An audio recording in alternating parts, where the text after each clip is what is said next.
storm damage done, and they checked, and fortunately nobody was hurt. The storm that moved through Neoga Wednesday was short, swift, and strong. I was outside watching. I did see a somewhat of a funnel cloud form over what is the truck stop. It came down twice, did not touch the ground, but went back up. And shortly after, we started receiving calls of property damage throughout the town and out in the rural areas. Marty Harkey says he knew before his family even went downstairs for shelter that they were hit hard. I handed the kids off to him, and I walked out the door and saw the big pine tree land on top of the door, and I walked around the corner, and there it was. It was shocking. We've lost one. The building behind us, half of it is gone. Had some equipment in it that's just laying on top of. And then to the east, we lost a big.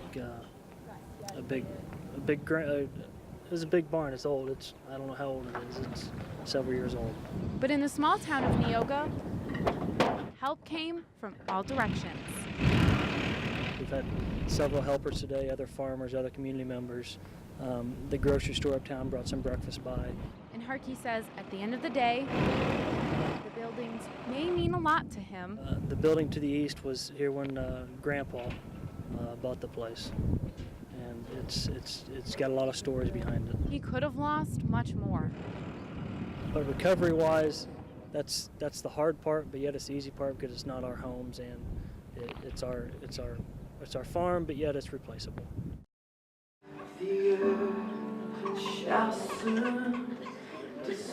The vigil started with about 150 people letting go of balloons and lighting candles to honor Daniel Rascom's life. All through the ceremony, people gave testimonies, some that caused tears, others that prompted some laughter. You know, that was probably one of the best times I ever had with him.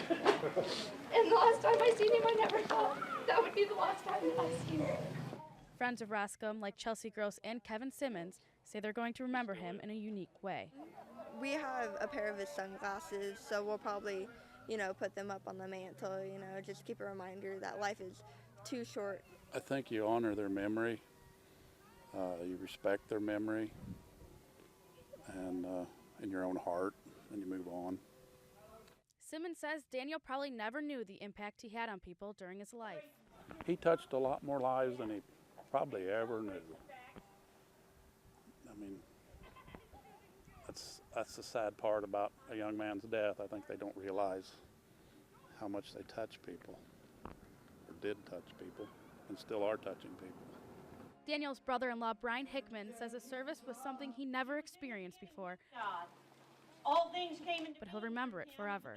Never seen such a thing. I've never been to a candlelight vigil, a memorial like this, where a community has come together like this. It touches our heart to have such support from family, friends of friends, from everybody that just seen DJ and didn't even know DJ still came out to support. It's just touching. Hickman wanted to take time out to thank the community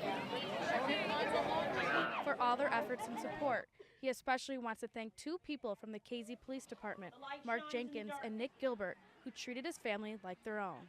Just if any other family was in the situation we're in, which I hope nobody ever has to go through, but if it was to happen, and if it was to happen in KZ, they should know that they have support from this community. In KZ, I'm Margaret Langevin for WEIU Newswatch.